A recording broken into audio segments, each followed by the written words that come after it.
అందరికీ నమస్కారం. Welcome to my channel దేవికాస్ world. ఈరోజు మన వీడియో వచ్చేసి కార్తీక పౌర్ణమి రోజు మేము ఎలా చేసామో చూడండి. నాకు ఎగ్జామ్స్ ఉండటం వల్ల ఈ వీడియో అప్లోడ్ చేయడం కొంచెం లేట్ అయింది, ప్లీజ్ ఎక్స్క్యూజ్ చేయండి. మన ఛానల్ని ఇంకా సబ్స్క్రైబ్ చేసుకోకపోతే ప్లీజ్ సబ్స్క్రైబ్ చేసుకోండి. పక్కనే ఉన్న బెల్ ఐకాన్ని క్లిక్ చేయటం వల్ల నా నోటిఫికేషన్స్ మీకు వస్తాయి. ప్లీజ్ సపోర్ట్ చేయండి. పౌర్ణమి రోజు పొద్దున్నే లేచి ఇంటి దగ్గర దీపాలు వెలిగించుకొని గుడికి వెళ్ళాము. శివయ్యకు అభిషేకం చేయించుకున్నాము. పౌర్ణమి రోజు శివయ్యకు విశేష పూజలు చేశారు. తెల్లవారుజామునే చూడండి ఎంత రష్ ఉందో.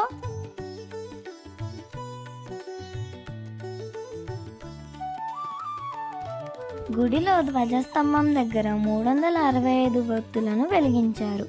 మేము కూడా వెలిగించాము. ఆ రోజు నేను కూడా ఉపవాసం ఉన్నాను. గుడి నుంచి ఇంటికి వచ్చాక తులసి కోట దగ్గర పువ్వులతో డెకరేట్ చేశాను. నేనే ఓన్గా డెకరేట్ చేశాను. నేను చేసిన డెకరేషన్ ఎలా ఉందో కామెంట్ సెక్షన్లో చెప్పండి.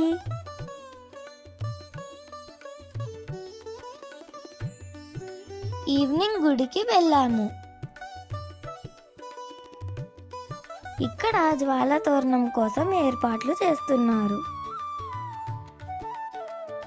పౌర్ణమి రోజు ఈవినింగ్ జ్వాల తోరణాన్ని వెలిగిస్తారు. మండపంలో శివలింగ ఆకారంలో ప్రమిదలను పెట్టారు. జ్వాలా తోరణం అనంతరం వాటిని వెలిగిస్తారు.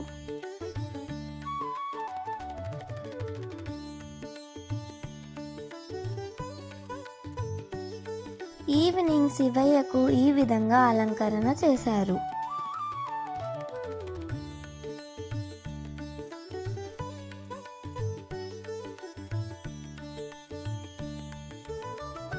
జ్వాల తోరణం కోసం వరిగడ్డిని బాగా మెలతిప్పి ఆయిల్లో ముంచి ఈ విధంగా అమర్చారు. దీనినే చిచ్చు తోరణం అని కూడా అంటారు. దీనిని కార్తీక పౌర్ణమి రోజు వెలిగిస్తారు. వీరందరూ ఎవ్రీ ట్యూస్డే, ఫ్రైడే, సాటర్డే గుడిలో పారాయణం చేస్తారు.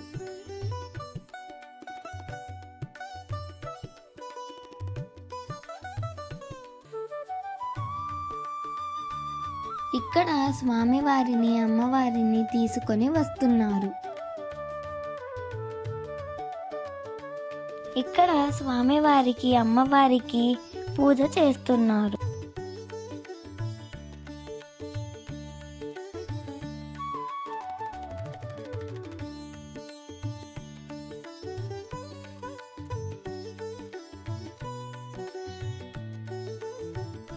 పూజ అనంతరం హారతి ఇస్తున్నారు. మీరు కూడా హారతి తీసుకోండి.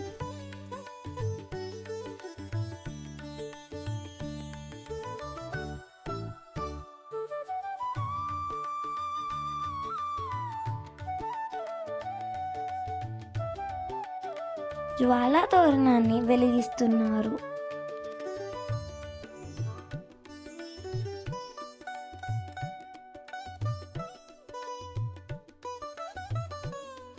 ముందుగా స్వామివారిని అమ్మవారిని జ్వాల తోరణం కింద నుంచి 3 టైమ్స్ తీసుకొని వెళ్తారు. ఆ తర్వాతనే మనం వెళ్ళాలి. మనం కూడా 3 టైమ్స్ తిరగాలి.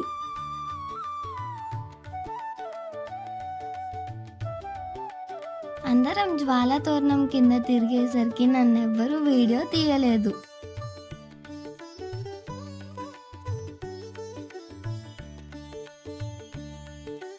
జ్వాలా తోరణం తర్వాత ఆకాశ దీపాన్ని వెలిగిస్తారు. ఇక్కడ ఆకాశ దీపానికి పూజ చేస్తున్నారు.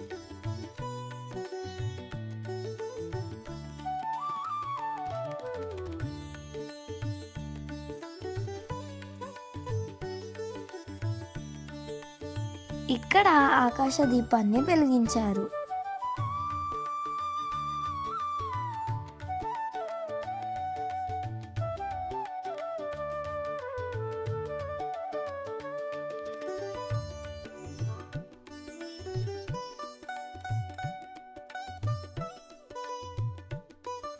ఇక్కడ ఆకాశ దీపాన్ని ధ్వజస్తంభం పైకి లాగుతున్నారు.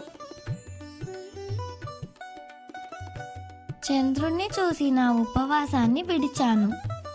ఈ వీడియోని స్కిప్ చేయకుండా చూసినందుకు థ్యాంక్ యూ.